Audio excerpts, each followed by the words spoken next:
Hello guys, இன்றைக்கி night நம்ம சும்மா ஒரு வெஜிடபிள் பிரிஞ்ச் மாதிரி பண்ணியிருக்கோம்.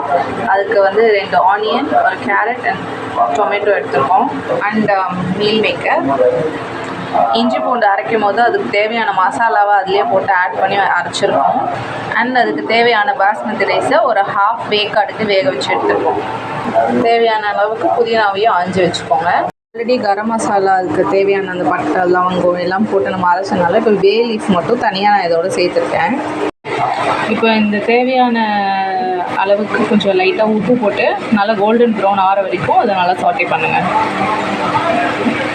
தேவையான அளவுக்கு டொமேட்டோவும் கேரட்டும் ஆட் பண்ணிவிட்டு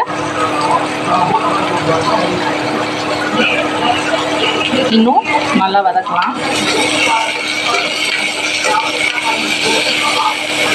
இப்போ வந்து அதில் கொஞ்சமாக சில்லி பவுடர், லைட்டாக டர்மரிக் பவுடர் அண்ட் திரும்பி உப்பு ஆட் பண்ணியிருக்கேன். ஏன்னா நான் ரைஸில் வந்து உப்பு போட்டு வேக வைக்கல. ஸோ திரும்பி நான் கொஞ்சம் உப்பு ஆட் பண்ணிவிட்டு லைட்டாக தண்ணி ஊற்றிருக்கேன்.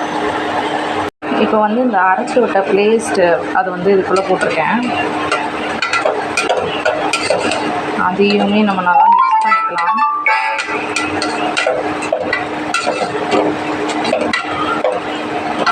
நல்லா மிக்ஸ் ஆனோடனே புதினாவையும் நம்ம இதுக்குள்ளே ஆட் பண்ணிக்கலாம்.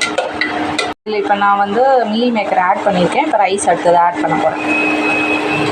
ரைஸ், கேரட், மீல் மேக்கர் எல்லாம் போட்டு பண்ண பிரிஞ்ச் ரெடி ஆகிடுச்சு. அது கூட ரைத்தா வச்சு நாங்கள் இப்போ சாப்பிட்றோம். டாடா.